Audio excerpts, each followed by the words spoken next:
वर्णिवेशरमणीय दर्शनं मन्दहासरुचिराननाम्बुजं पूजितं सुरनरोत्तमैर्मुदा धर्मनन्दनमहं विचिन्तये। असतो मा षड्गमय तमसो मा ज्योतिर्गमय मृत्युर्मा अमृतं गमयः। ओम शांति शांति शांति।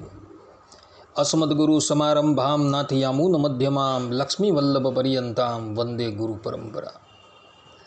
આજની જ્ઞાન સભાની અંદર પધારનારા બધા જ ભગવત ભક્તોને વેદાંતાચાર્ય પુરાણ ઇતિહાસ આચાર્ય એમએ ફિલોસોફી શાસ્ત્રી રાકેશભાઈના હેતપૂર્વક જય સ્વામિનારાયણ।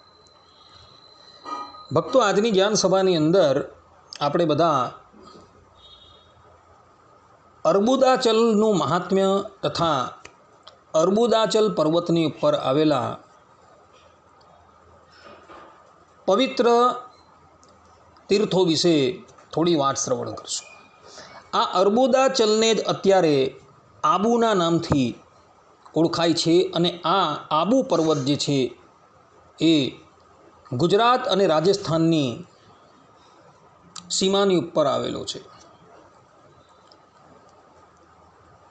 મહાભારતના વન પર્વ અધ્યાય 82 શ્લોક 55 અને 56ની અંદર પદ્મપુરાણ આદિખંડ અધ્યાય 24ની અંદર અર્બુદાચલનું મહાત્મ્ય જે છે એ જોવા મળે છે।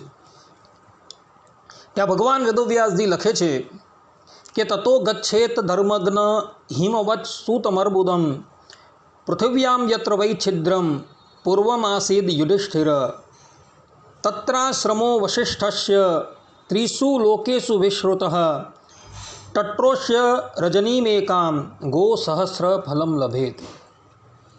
अर्थात कि हे धर्मग्न युधिष्ठिर, तदंतर हिमालय पर्वत के पुत्र अर्बुदाचल आबू पर्वत पर जाए। वहाँ पहले पृथ्वी में पाताल जाने के लिए एक छिद्र अर्थात कि सुरंग थी।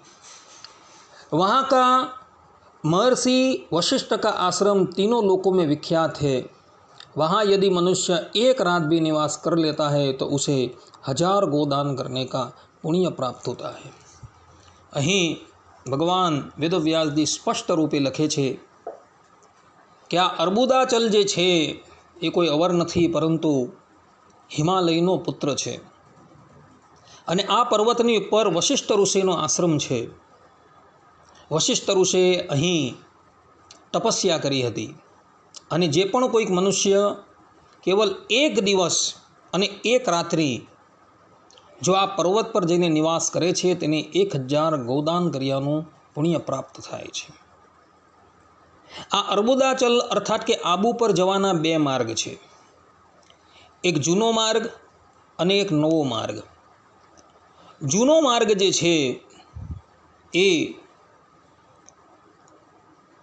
आबू पर आवेला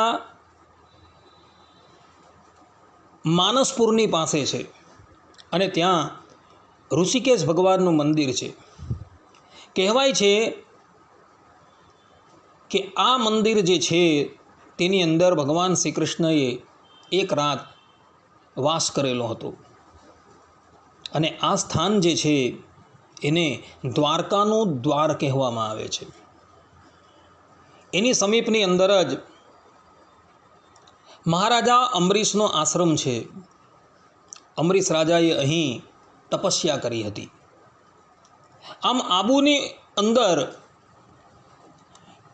જે જૂનો માર્ગ જે છે એ જૂના માર્ગની ઉપર આ 2 વસ્તુ જે છે, આ 2 સ્થાન જે છે એ દર્શનીય છે અને નવા માર્ગની ઉપર વશિષ્ઠ ઋષિનો આશ્રમ છે, ગૌતમ ઋષિનો આશ્રમ છે અને ભૃગુ ઋષિનો આશ્રમ છે કે જે આશ્રમની અંદર વશિષ્ઠ ઋષિએ, ગૌતમ ઋષિએ અને ભૃગુ ઋષિએ તપસ્યા કરી હતી। આબુની અંદર એક સૌથી મહત્વનું સ્થાન છે નખી તળાવ। આ તળાવ જે છે એ બહુ વિસ્તૃત છે। કહેવાય છે કે વશિષ્ઠ ઋષિએ પોતાના નખ દ્વારા એક જ રાતની અંદર આ આખું તળાવ જે છે એ ખોદી નાખેલું હતું અને નખથી ખોદેલું હોવાથી આ તળાવને નખી તળાવ કહેવામાં આવે છે। આબુ પર્વતની ઉપર એક વધુ દર્શનીય સ્થાન છે ગુરુ દત્તાત્રેયનું સ્થાન. કહેવાય છે કે ગુરુ દત્તાત્રેય આબુ પર્વતની ઉપર ભ્રમણ કરતા હતા અને એમના ચરણારવિંદર જે છે એ ગુરુ શિખરની ઉપર જોવા મળે છે. આબુનું સૌથી ઊંચામાં ઊંચું શિખર જે છે એ ગુરુ શિખર છે અને ગુરુ શિખરની ઉપર દત્તાત્રેય ભગવાનના ચરણારવિંદર જોવા મળે છે. આમ જોવા જઈએ તો આ આબુ પર્વત જે છે